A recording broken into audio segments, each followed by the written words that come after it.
Goodness. Oh my goodness. Belt to ass, belt to ass. My God, that was a belt to ass. Well, Syracuse just scored. Notre Dame's about to win this game 70-7. They scored with 7 seconds left. The second week in a row, a team just tacked on a late touchdown for no reason. It don't matter. What a dominant win by the Irish. My goodness. That was bop, bop, bop, bop, bop, bop, bop, bop, bop, bop, bop, bop. Championship, baby. That's what a championship team look like. That's what a championship team look like. Notre Dame did not play with them boys today at all. They came out and they played up to the Notre Dame standard on the senior night. Hold on. And they didn't show no mercy. They was up 35-0 within, 5 minutes in the first quarter. Ended up being up 35 in the first quarter. They only ran 7 plays. They blocked the punt, pick 6. Then on the second play, Jeremiah Love went to the house for a touchdown. Game over. That's it. I mean, damn, that was pretty. I mean, we wanted to get to this point, but we wanted to be a gradual jab, kidney punch, sucker punch, low blow, jab, bam, bam. This was just pop, pop, pop, pop, Mike Tyson. This was like a Mike Tyson fight in the 80s. I'm going to be honest with you. They came out and they beat that ass. I mean, it wasn't nothing to do. A bad day for the parlay. I tell you that stuff. If you had Jeremiah Love or Jadarian been so under these last 2 games, I picked him only for like 30 yards on one and maybe 25 for others. So he got my parlay.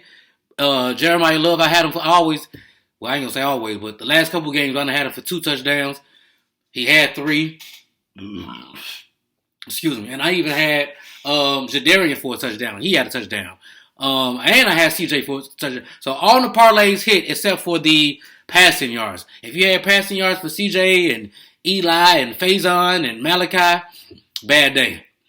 But if you had anything for defense, great day. Great day. Started off with the pick by Jalen Stroman.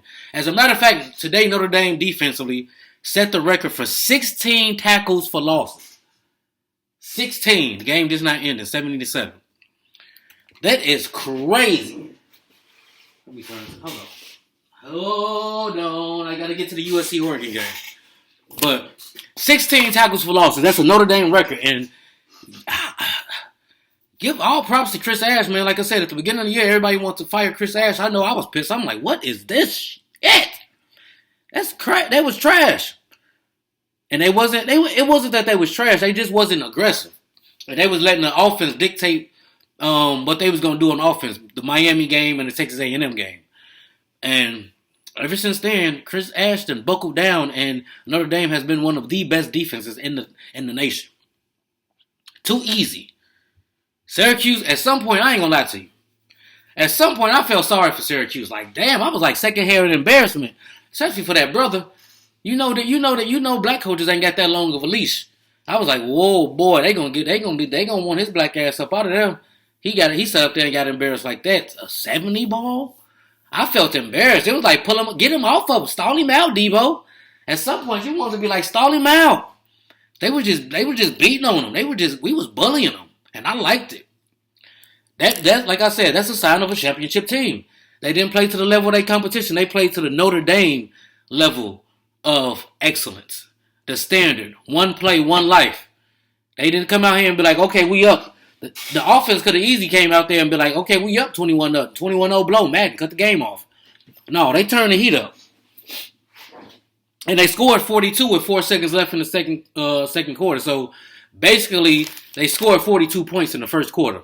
The only reason they just kind of stopped them at the end of the first quarter when he easily could have got in. So we could have been up 42-0 blow at the end of the first quarter. So that looked like, I mean, that's how we used to beat teams my first year when I played Pop Warner football. Our first year, we were so good. We blew everybody out. We went undefeated into the championship game. But we was beating teams so bad, they used to be like, yo, could y'all put y'all second string in? So then we went in there and we put our second string in, and then they started they start beating their ass too. They start beating their ass. So then they was like, could y'all put y'all third string? And we was like, nigga, we ain't third string. Ain't no third string, nigga. This Pop Warner. Y'all are our third string. So that's what that looked like today. That looked like and that's Syracuse. That's an ACC team. They want us to join that conference. So then they be like, oh, y'all played somebody? Well, we just played somebody. Guess what? We beat ass. Belt to ass. That was ridiculous. One thing I did like about it, though, even though we was up big, there was a time when they was telling that good old story about Marcus Freeman meeting with C.J. Carr, and he was talking about how good of a person he was and all that. Razzmatazz, and they was hyping him up, and he learned so much and how it's carried on. Well, this wasn't the same story, but they later talked about how Marcus Freeman's son is going to Cornell on the wrestling scholarship, and he was talking about how Notre Dame has shaped him as a leader of his family. But up, what time was it? I think this was in the third quarter. You saw Mickens was getting yelled after the PI. Marcus was yelling at Mickens like, get the shit together or make the call or don't refute the call or something like that. Marcus was still intense. You saw the whole game that Marcus Freeman was still intense as if it was a close game. And he didn't let up, and he didn't let the team let up. And if they did let up a little bit, he was on their ass. He didn't let them play around. Wasn't no taunting. We weren't getting no really crazy penalties. We were getting a lot of pass interference penalties, but that's playing ball. It wasn't like no mental mistakes. We wasn't out there costing ourselves the game. We played about as clean of a game as you possibly can play, honestly. And like I said, they went at it. And I think it was they pulled the starters out at 9:32 left in the third quarter. So pretty much from 9:32 in the third quarter until the end of the game, it was the second string. And then once the third string got in there, they still was playing hard. They did give up the touchdown at the end, but come on now. That's the third string. But the third string, even though they gave up a touchdown, they still played their ass off. The whole team played their ass off. Coaches coached their ass off. You couldn't ask for a better start. Only thing I would have wanted to see was us kick a field goal. I did want to get 70 because when we had, 42, 49, I was like, we at least got to get to 70. As much as I wanted to see the 70, they was talking about it a little bit on the broadcast, and I'm kind of thinking about it now. Depending on how this goes next week, we could possibly go into the college football playoff without our field goal kicker attempting a field goal the last couple weeks of the season and or making a field goal. Because right now it's Eric Schmidt, and he's 0 for 3 on the year. So if we beat ass next week, we might not have to kick a field goal. And if we don't kick a field goal, that means we going into the college football playoff with our field goal kicker not attempting a field goal or not making a field goal. I don't mean to be a negative Nancy, and I don't mean to be, poo-pooing on a parade or yucking nobody yum, but that's just one thing to look at. If you can take away one negative from the game, I think that'd be it. We didn't get a chance to kick a field goal to see what Eric Schmidt looked like.